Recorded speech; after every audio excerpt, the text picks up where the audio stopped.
എല്ലാവർക്കും നമസ്കാരം. സൗന്ദര്യലഹരി പഠനം 15-ാം ദിവസം. ഓം ശ്രീ മഹാദേവിയേ നമ. ഓം ത്രിഭുവനസുന്ദരിയേ നമ. ഓം ആദിപരാശക്തിയേ നമ. സൗന്ദര്യലഹരി ശ്ലോകം 15. ശരജ്യോത്സ്നാം ശുഭ്രാം ശശിയുതജടാജൂഢമകുടാം വരസ്ത്രാസത്രാണ സ്ഫടികഘടികാ പുസ്തകകരാം സകൃൽ നത്വാ കഥമിവ സദാം സന്നിധതേ മധുക്ഷീരദ്രാക്ഷ മധുരിമധുരീണ ഫണിതയഃ. എന്നുകൂടെ പറയാം. ശരത് ജ്യോത്സ്നാ ശുഭ്രാം ശശിയുത ജടാജൂഢമകുടാം വരത്രാസത്രാണ സ്ഫടികഘടികാ പുസ്തകകരാം സകൃൽ നത്വാ കഥമിവ സദാം സന്നിധതേ മധുക്ഷീരദ്രാക്ഷ മധുരിമധുരീണ ഫണിതയഃ. അല്ലയോ മഹാദേവി,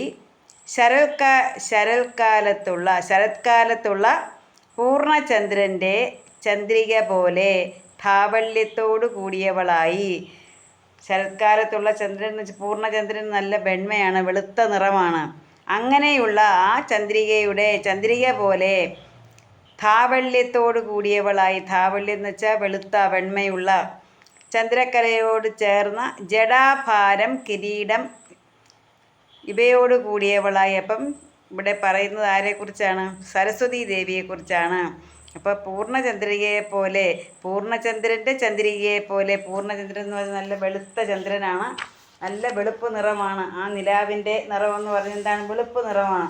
അങ്ങനെ ധാവല്യത്തോട് കൂടി ആ വെണ്മയോട് കൂടിയവളായി. ചന്ദ്രക്കലയോട് ചേർന്ന് ജടാഭാരം. അപ്പോൾ ദേവിയുടെ ജടാഭാരം എങ്ങനെയുള്ളതാണ്? ചന്ദ്രക്കലയോടുകൂടി ചേർന്നതാണ്. അതുപോലെ ദേവിയുടെ 4 കൈകളിൽ ഒന്നിൽ വരദാനമുദ്ര, 2 അഭയദാനമുദ്ര, 1 സ്ഫടികം കൊണ്ടുള്ള ജപമാല, മറ്റൊന്നിൽ പുസ്തകം. ഇവയെ 4 കൈകൾ കൊണ്ട് ധരിച്ചിരിക്കുന്നവളാണ് ദേവി. അങ്ങനെ ഇരിക്കുന്ന ദേവിയെ ഒരു തവണ നമസ്കരിച്ച സാധകന് അല്ലെങ്കിൽ ഭക്തർക്ക് എങ്ങനെയാ? ഹൃദയം കൊണ്ട് നമസ്കരിച്ച, വെറുതെ നമസ്കരിച്ചാൽ പോരാ, ഹൃദയം കൊണ്ട് നമസ്കരിച്ച ആ സത്തുക്കൾക്ക്, ആ സജ്ജനങ്ങൾക്ക് തേൻ, പാൽ, ദ്രാക്ഷ ഇവയുടെ മാധുര്യ ഭാരത്തെ വഹിക്കുന്ന വാക്ധോരണികൾ എങ്ങനെ സാധ്യത്തെ പ്രാപിക്കാതെ ഇരിക്കും എന്ന് വെച്ചാൽ അങ്ങനെയുള്ള ആ അനുഗ്രഹങ്ങൾ അവർക്ക് കിട്ടുമെന്ന് സാരം. എന്തൊക്കെയാ? അവർക്ക് തേന്, പാല്, ദ്രാക്ഷ ഇവയുടെ മാധുര്യ ഭാരത്തെ വഹിക്കുന്ന വാക്ധോരണികൾ. അപ്പം നല്ല ഈ സരസ്വതീ ദേവിയെ ഹൃദയം കൊണ്ട് പൂജിക്കുന്ന, ഹൃദയം കൊണ്ട് നമസ്കരിക്കുന്നവരാണ് എന്തോ ആയിത്തീരുന്നത്? കവികളായിത്തീരുന്നത്. അപ്പോൾ ഇവിടെ ഈ പറഞ്ഞ ആളുകൾക്ക് എങ്ങനെ ഹൃദയം കൊണ്ട് സരസ്വതീ ദേവിയെ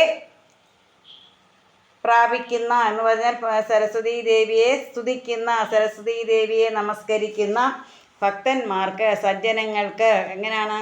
തേൻ പോലെയുള്ള വാക്കുകൾ പറയാൻ പറ്റും. തേൻ എന്തിൻ്റെ? മധുരത്തെ, നല്ല മധുരമുള്ള വാക്കുകൾ സംസാരിക്കാൻ പറ്റും. പാലെന്ന് പറഞ്ഞാൽ ഗുണമുള്ള വാക്കുകൾ. എന്താണ് ഗുണമുള്ള വാക്കുകൾ? മറ്റുള്ളവർക്ക് നന്മ നേരുന്ന വാക്കുകൾ. നമ്മുടെ വാക്കുകൊണ്ട് മറ്റുള്ളവർക്ക് ഗുണമുണ്ടാകണം. അതുപോലെ ദ്രാക്ഷ എന്ന് വെച്ചാൽ മുന്തിരി, ഔഷധ വീര്യമാണ്. അപ്പോൾ നമ്മുടെ വാക്കുകൾ ഒരു ഔഷധത്തിൻ്റെ പ്രയോജനം ഉണ്ടാക്കുമെങ്കിൽ അങ്ങനെയൊക്കെയുള്ള മാധുര്യത്തെ, തേനിൻ്റെയും പാലിൻ്റെയും മുന്തിരിയുടെയും മാധുര്യത്തെ വഹിക്കുന്ന വാക്ധോരണികൾ, അങ്ങനെയുള്ള വാക്കുകൾ നമുക്ക് പറയാൻ പറ്റും, നമുക്ക് പറയാൻ സാധിക്കും. അതിനെന്ത് വേണം?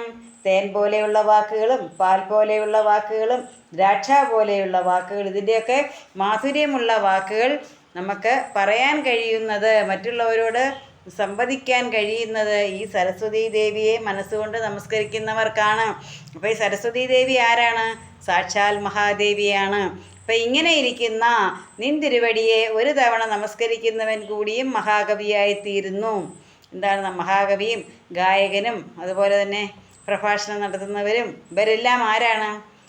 അതായത് വാക്കുകൊണ്ട് എന്താ പറയുന്നത്, മറ്റുള്ളവരെ സന്തോഷിപ്പിക്കുന്ന, തൻ്റെ വാക്കുകൊണ്ട്, തൻ്റെ നാവുകൊണ്ട് നല്ല വാക്കുകൾ പറയുക, മധുരമുള്ള വാക്കുകൾ പറയുക, ഗുണമുള്ള വാക്കുകൾ പറയുക, നല്ല എന്താ പറയുന്ന ഔഷധവീര്യമുള്ള വാക്കുകൾ പറയുക, വാക്ധോരണികൾ, നിർത്താതെയുള്ള വാക്കുകൾ. എന്താണ് വാക്കുകൾ? ഇങ്ങനെ നിർഗളമായിട്ട് ഇങ്ങനെ ഒരിക്കലും ഒരു തടസ്സമില്ലാതെ, അതായത് ശബ്ദം ഇടറാതെ ഇങ്ങനെ ഒഴുക്കായിട്ട് പറയാൻ കഴിയുന്നത് ദേവിയുടെ അനുഗ്രഹം ഒന്നുകൊണ്ട് മാത്രമാണ്.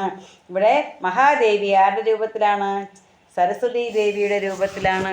അങ്ങനെയുള്ള ആ മഹാദേവി എല്ലാവർക്കും എന്താ പറയുന്നത്, നല്ല എല്ലാവർക്കും വാക്ധോരണികളും, നല്ല വാക്കുകൾ ഉച്ചരിക്കാനും, നല്ല പോലെ പാടാനും, നല്ല ഗായകരാകാനും, നല്ല പ്രാസംഗികരാകാനും, നല്ല കവിതകൾ എഴുതി മഹാകവികളാകാനും ഒക്കെയുള്ള അനുഗ്രഹം ഈ ദേവിയാണ് തരുന്നത്.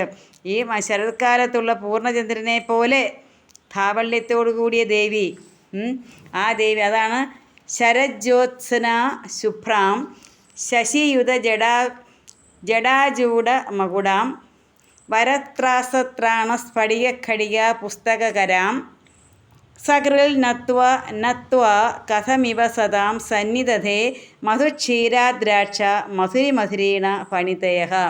അങ്ങനെ എല്ലാ എന്താ പറയുന്നത്, സരസ്വതീ ദേവിയായിട്ടുള്ള അല്ലയോ മഹാദേവി, ഞങ്ങളെല്ലാം നല്ല എന്താ പറയുന്നത് വാക്ധോരണികൾ കൊണ്ട് മറ്റുള്ളവരെ രസിപ്പിക്കാൻ പറ്റുന്ന, മറ്റുള്ളവർക്ക് ആനന്ദം കൊടുക്കാൻ പറ്റുന്ന എല്ലാ രീതിയിലുമുള്ള ആ കവിത്വം ഞങ്ങൾക്ക് തരയണമേ എന്ന് പ്രാർത്ഥിച്ചുകൊണ്ട് നിർത്തുന്നു. നന്ദി, നമസ്കാരം.